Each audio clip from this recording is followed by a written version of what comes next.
to the 25th. The finals will be on the 25th of April. It's very exciting to host 6 teams in the men and 6 teams in the ladies qualifier, and the top 3 teams will qualify for the Junior World Cup that will be held for the women in Chile and for the men in India. For Namibia, our biggest difficulties is funding. Funding is very important. Like for us, hosting this tournament is costing a lot of money that we don't necessarily have.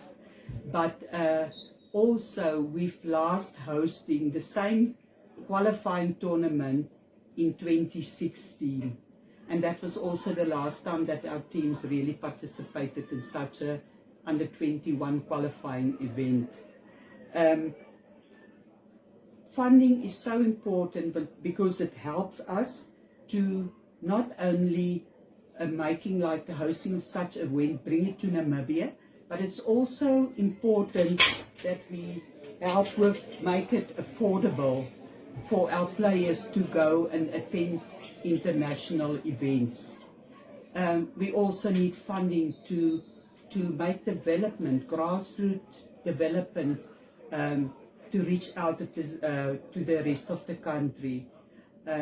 We do have the School of Excellence with support of Standard